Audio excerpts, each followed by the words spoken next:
Энэ удаагийнхаа бичлэгээр 2024 онд нээлттэй хийсэн гэмт хэрэг трейлер төрлийн The Silent Hour киног товчлон ярьж өгөхөөр сонголоо. Аманд ороод л жаргах, алгасаж болохгүй амтны дээдийг урлан бүтээв. Данк цой гарлик соусаар амталсан амтад бүргээр шарсан дахиа аманд ороод л хайлах амтад чизкейк боолыг багтаасан уян ариун багцуудаа KFC-гийн бүх салбраас улан KFC Mongolia.com-оос хүссэн газраа хүргүүлээд аваарай. Мөч бүхэн амттай. Хүн амны хэрэгтэй тэмцэх хэлтэст ажилдаг мөрдөгч Фрэнк ажилдаа явхад бэлдэн. Удалгүй түүнд ээжийнхээ хантаараа түүнээс тусдаа амьдардаг хайр тохин Сэмээс нь дуудлага ирэв. Охин нь түүнийг чухал үйл явдалд ирэхийг урьж Фрэнк очино гэдгээ амлалаа. Мөн тэрээр охиндоо бэлэг үлдсэн гэж хэлсэн ч ямар бэлэг гэдгээ хэлсэнгүй. Дараа нь Фрэнк хамтрагч Слейтертэйгээ уулзаж тэд хэнийг нэг байцаахаар хөдлөн. Слейтер Фрэнкийг дахин болгоомжгүй үйлдэл хийж өөрсдийгөө хүнд байдалд оруулахгүй байхыг анхааруулв. Удалгүй тэд Жими хэмээх ажилтнаас мэдүүлэг авахар бомбт дээр ирлээ. Гэсэн хэдий ч Жими мэдүүлэг өгөхөөс татгалзаж буугарган ажлынхаа хүнийг барьцаалах нь тэр. Тэгээд тэрээр Фрэнк Слейтер хоёрлоо гал нэгээд зугтааснаар Фрэнк түүний араас нь хөөж төөрдөг байшин мэт контейнер дундуур явсаар. Энэ үед Жими Фрэнкийн зүг гал нээснээр эцэст нь түүний сумн дуусч тэрээр шуутхан л төв зам руу зугтаана. Харамсалтай нь ийм зүйл болно. Жими машинд дайруулан амиа алдаж, харин Фрэнк толгоогоороо шил мөрөгснөөр газар унаж жихнээс нь цус гарлаа. Энэ явдлаас хойш хэдэн сарын хугацаа өнгөрч, Фрэнк одоо сонсголын аппарат ашигладаг болжээ. Тухайн ослын үеэр түүний жихний дуун гэмтэж, сонсголын чадварыг нь эрс бууруулсан байна. Дараа нь тэрээр ажил дээр байхдаа охиноосоо видео дуудлага хүлээн авч, Сэм автагаа сурч эхэлж байгаа дохины хэлээрээ ярив. Сэм түүнийг дараа 7 хоногт болох тоглолтондоо урьхад Фрэнк татгалзаж олонний шууганыг дэвсвэрлэж чадахгүй гэдгээ тайлбарллаа. Гэсэн ч охин нь эрхийг гуйхад гэнэт Фрэнкийн сонсголын аппарат чанга дуугарч эхлэнэ. Үүний улмаас тэрээр охиныхоо хоолойг сонсож чадахгүй болж дуудлагаа таслахад хүрэв. Дараа нь Фрэнк жихнийхээ байдлыг үзүүлэхээр эмчт дээр очлоо. Зарим нэгэн шинжилгээ хийлгэсний дараа эмч Фрэнкийн жихний дун мэдэгдэхүйц муудж байгаа болохоор сонсгол нь 80% буурсныг тайлбарлана. Тиймээс эмч түүнийг сонсголгүй болж болзошгүй тул чанга дуу чимээнд өртөхөөс байнга зайлс хийхийг зөвлөв. Мөн эмч Фрэнкийг илүү доор зөвлөлд бэлдэж, дохионы хэлний хичээл дээр илүү анхаарахыг зөвлөж, энэ нь ирээдүйд хэнийгэнтэй харилцахад чухал гэдгийг хэллээ. Оройн Фрэнк ажилдаа буцаж ирээд Hyde Park нэртэй газарт хар тамхины наймаачдтай холбоотой алалгын хэргийг мөрдөхөөр томилогдоно. Хохирогчид ойрын зайнаас буудуулсан ч хэн ч алуурчныг хараагүй, зөвхөн буун дууг л сонсжээ. Фрэнк зогцснуудыг анхуулсан тентхийн хүнтэй уулзахад эрэгтэй түүнд ямар нэгэн зүйл тайлбарлахыг оролдсон ч Фрэнк тодорхой сонсож чадсангүй. Энэ үед нисдэг тэрэг камер дохионы дуунуудыг сонсоод Фрэнкийн толгойн өвдөж эхлэнэ. Эцэст нь энэ нөхцөл байдалд дэсгэ болсон Фрэнк машин руугаа явхаар шийдэв. Маргааш оройн сэтгэлээр унсан Фрэнк пабд ганцаараа ууж байтал түүний хамтрагч Слейтер хурж ирлээ. Улмаар Фрэнк түүний яриаг сонсохын тулд сонсголын аппаратаа чангална. Улмаар Слейтер хүн амны хэлтсээс хар тамхитай тэмцэх хэлтэс рүү шилжсэн гэдэг нь тодорхой болов. Слейтер хамтрагчаа тайвшруулахыг хичээж хөгжлийн бэрхшээлтэй олон цагдаа нар ажлаа сайн хийж байгаа гэдгийг хэллээ. Гэсэн ч түүний үг Фрэнкэд тусвалсангүй. Тэрээр өөрийгөө хэрэггүй амтан гэдгээр мэдэрч ажлаасаа гарах бодолтой байгаагаа илэрхийлнэ. Үүнийг сонсоод Слейтер Фрэнкэд түүний нөхцөл байдалд тохирсон ажил санал болгов. Hyde Park-тай холбоотой хэрэгт нэг шинэ хүн гарч ирсэн нь сонсголгүй гэрч эмэгтэй болж таарлаа. Албан ёсны хэлмэрч эх 7 хоног хүртэл чөлөө авсан тул Слейтер Фрэнкийг хэлмэрчээр ажиллахыг хүсэхэд Фрэнк дохионы хэлэнд тиймч сайн биш гэдгээ мэдэгдэнэ. Үүнийг үл харгалзан хамтрагч нь үргэлжлүүлэн ятгахснаар Фрэнк эргэлзэнгүй саналыг хүлээн авав.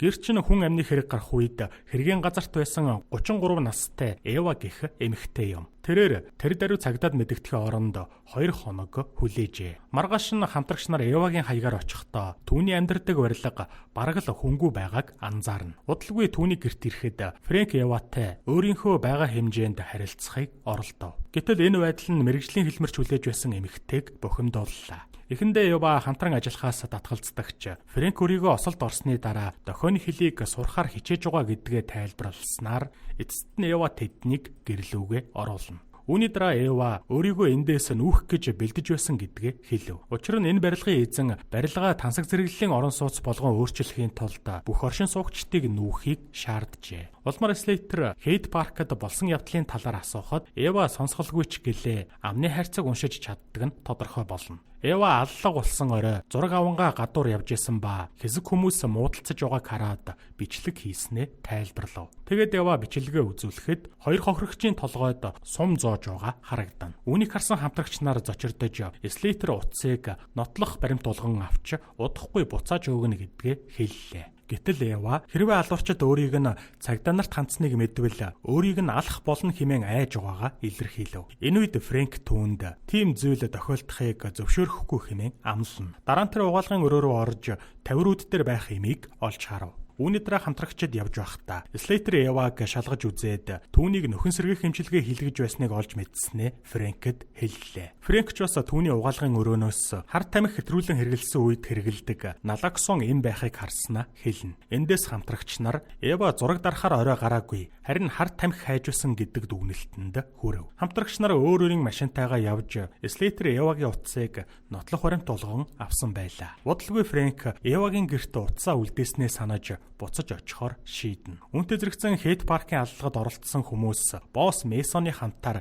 Эвагийн барилгад ирлээ. Тэгэд Месон хамгаалагчдаа доод давхартай ажиглалтаар үлдээж бусад хүмүүсийнхээ хамтаар загилгаан шатаар өгсөв. Хэсэг хугацааны дараа Фрэнк буцаж ирээд Эвагийн үдэнд байгаа эрэгтэйг анзаараад сэжиг төрдөгч тэрээр 50 байж хажуугаар нь өнгөрнө. Дараа нь Фрэнк аварын шатаар яралтай өгсөж Эвагийн цонхны гадна талаас чимээ гүүхэн ажиглалаа. Тэрээр Месон Эваг байцааж байгааг харах ба айсан Эва цаасан дээр юм бичиж тэднээс өөрийг нь гэмтэхгүй байхыг гуйв. Энэ үед Фрэнк сонсохыг хичээсэн ч түүний сонсголын аппаратны зайн дуусч байх нь тэр. Месон Эвагаас түүний бичлэгийг өөр хэн нэгэн үзсэн эсхийг асуув. Эва үгүй гэж хэлсэн ч Месон түүнд итгэлгүй, түүнд хар тамхи тарьж хөнөөхтөө бэлдэв. Улмаар сонголт үлдээгүй Фрэнк цонхыг хаглан дотогшоо орж ирээд Месны бууг авч түүний хүн болох Энжлийг бууга шалан дээр тавихыг тушаан буудлаа. Гэнэт Месны өөр нэг хүн буутай орж ирснээр буудалцаан болж Фрэнк санамсаргүйгээр Энжлийг буудна. Энэ эмх замбраагүй байдлыг ашиглан Фрэнк Эва хоёр зүгтааж амжив. Тиймээс Месон хүмүүсээ тарааж барилгыг бүслэн тэднийг зүгтаалгаж болохгүй хэмээн тушаалаа. Энэ хооронд Фрэнк Эва хоёр хоосон байранд нуугдах ба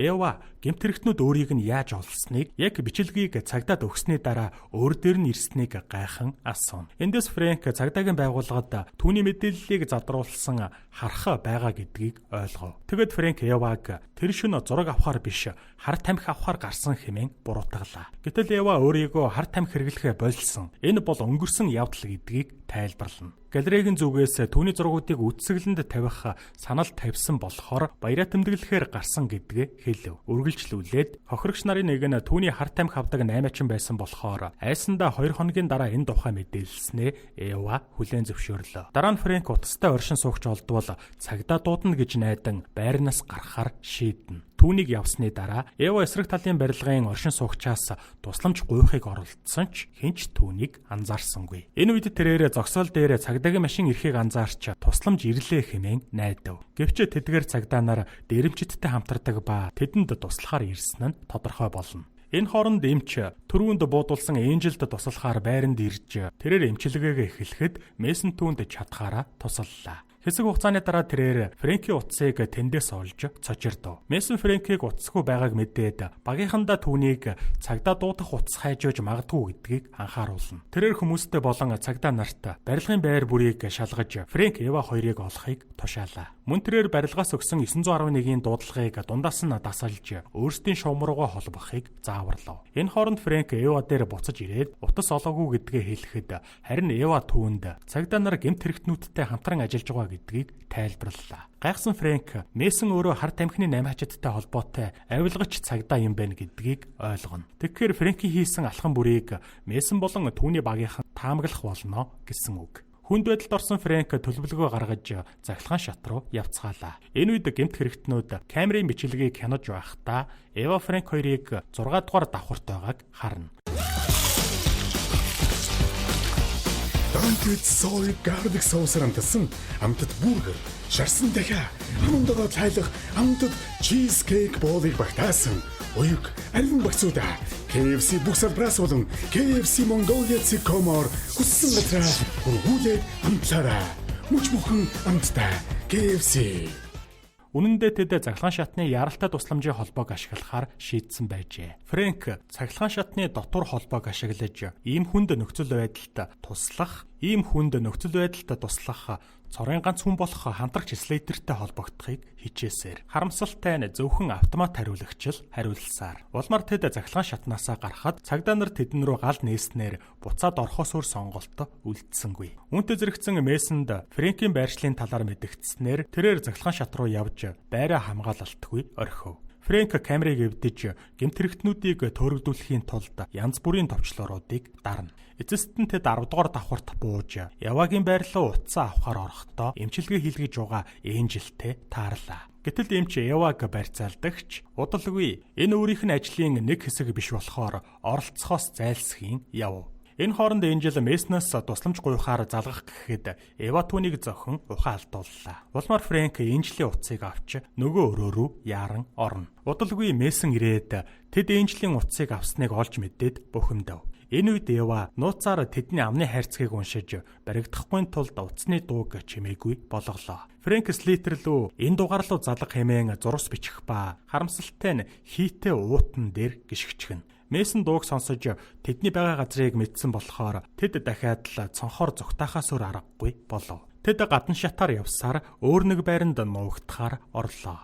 Гэтэл тэдэнд нууцлагдсан дугаараас видео дуудлага ирсэн нь Слейтер байж таарна. Фрэнкийн сонсголын аппаратны зай дууссан болохоор тэрээр сонсож чадахгүй тул Эва Слейтерийн амны хайрцгийг уншиж туслав. Фрэнк найздаа нөхцөл байдлыг тайлбарлахад анхааралтай сонссон Слейтер нэмэлт хүчтэй очино гэж амлалаа. Энэ хооронд тэдний байршлыг тогтоосон Мессэн хүмүүсийнхээ хамтаар тэдэн рүү дайрч орсноор Фрэнк Эва хоёр цонхоор гарч хажуугийн байрлал нууцаар орно. Шатаар зүгтааж байхдаа Эва гэнэт зогсож гэмт этгээдүүд яагаад өөрсдийнх нь байгаа газрыг мэдээд байгааг сэжиглэн асуув. Эндээс Фрэнк тэд Энжелийн утсаар мөрдөөд байна гэдгийг ойлгож тэрээр түүний утсыг цамцанд ороогоод доошоо шийдлээ. Улмаар авилагч цагдаа нар болон гэмт этгээдүүд тийшээ очиж өөрсдийгөө хууртагдсан болохыг олж мэднэ. Энэ үед Мессний дэвчээр барагдаж хүмүүстэй барилгын хаалга бүрийг шалгаж тэднийг устгахыг тушаав. Фрэнк Эва хоёроо нуугдах газар олж удалгүй тэд Слейтер барилгад ирж байгааг анзаарлаа. Гэтэл Слейтер нэмэлт хүчгүйгээр ганцаараа ирсэн болж таарна. Үүнийг мэдсэн Фрэнк найздаа санаа зовж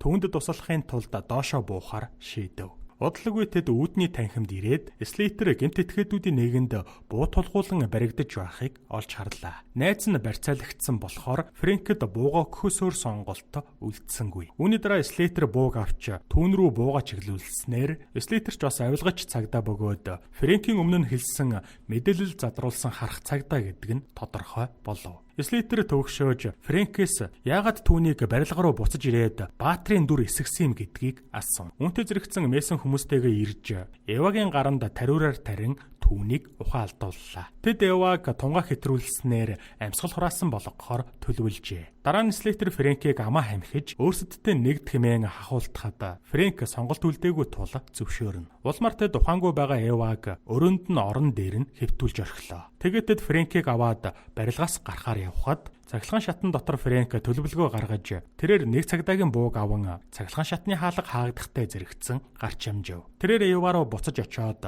угаалгын өрөөнөөс налоксон авч түүний биеинд тарина. Удалгүй Эва ухаан ороод налоксоны нөлөө ердөө 10 минут үргэлжилж дараа нь дахин ухаан алдна гэдгийг Фрэнкэд тайлбарллаа. Мессэн хүмүүстэй барилгыг бүсэлж булан дохой бүрийг шалга хэмээн тушаав. Тэрээр барилгын бүх гарцыг нь хаахыг тушааж энэ удаад Фрэнкийг шууд хөнөөхөөр шийджээ. Фрэнк Эвад бууга өгч цонхоор хүн харагдах юм бол шууд буудаарай гэж даалгаад дараа нь тэрээр хаасайгүй шатхуун асгаж цаг алдалгүйгээр гал тавина. Хэсэг хугацааны дараа цонхоор утаас авсаж хажуугаар өнгөрч буй энгийн хүмүүсийн анхаарлыг татав. Удалгүй цагдаа болон гал сөнөөгч нар барилгад ирснээр ихэнх гэмт хэрэгтнүүдийг даалгавраа орхиж зогтаахад хүрээлээ. Энэ хооронд гадаа байсан Мессэн нуугдж байгаа Эва Фрэнк хоёрыг олохоор шийдэн цонхоор дотгошоо оров. Тэрээр угаалгын өрөөрөө мөлхөн ороход ийм зүйл болно. Тэд Мессэн дээр айцтан асгаж түүнийг өвдөлтөндөө дарчилж явах хооронд зугтааж амжлаа. Гэсэн ч Мессэн өвдөлтөд эсвэрлэн тэдний дээрээс гал нээж Слейтерийг тэднийг олоход нь тусал хэмээн албацаар. Тэд зугтаасаар эцэст нь хөгжимчний гэрт орж хөгжмийн студидтэй болохыг нь олж мэднэ. Хэсэг хугацааны дараа Слейтер Мессенаар тэднийг барихаар байранд орж ирэхэд ацетоны нөлөөнөөс болж Мессний нүд бүрэлдсээр. Улмаар Слейтер өрөөнүүдийн нэгэнд орж ирэхэд Фрэнкева хоёр гэнэт хэнгэрэг хагалам чанга металл хөгжим тоглуулснаар ийм зүйл болно. Слейтер жихэд дарсаар өрөөнөөс яран гарахад нүд нь бүрэлдэж байгаа Мессэн түүнийг буудлаа. Юу хийснээ мэдсэн Мессэн уурлаж бухимдан шуутхан л тэндээс явв. Удалгүй Слейтер амьсгал хураахад Евагийн налоксоны нөлөө дуусч тэр ч мөн ухаан алдна. Санаан зовсон Фрэнк түүнийг сэргээхийг оролдож байхдаа хэнийг ирж байгааг мэдээд хурдхан нуугдлаа. Гэтэл Мессэн байх ба тэрээр ухаан алдсан Еваг хараад гайхав. Энэ үед Фрэнк нууцаар гарч ирээд Месснийг гитараар зохиж ухаан алдуулна. Үүний дараа тэрээр ухаангүй байгаа Еваг чадхаараа хурдан барилгаас гаргаж түргэн тусламжийн багийнханд хүлээлгөө өглөө. Тэгэд Фрэнк санаа зовсон байдалтай харж байхад түргэн тусламжийн баг Еваг сэхэн амьдруулахын тулд яаралтай тусламж үзүүлсээр. Үйл явдал Фрэнк эцэст нь охиныхоо тоглолтыг үзэж байгаагаар үргэлжлэнэ. Удалгүй Ева ирэн түүний хажууд суугаад гараас нь атгах ба тэрээр хүнд үеийг даван туулж амьд үлдэн тэд хоорондоо хайр сэтгэлийн холбоотой болсон нь тодорхой болсноор кино төгсдөг.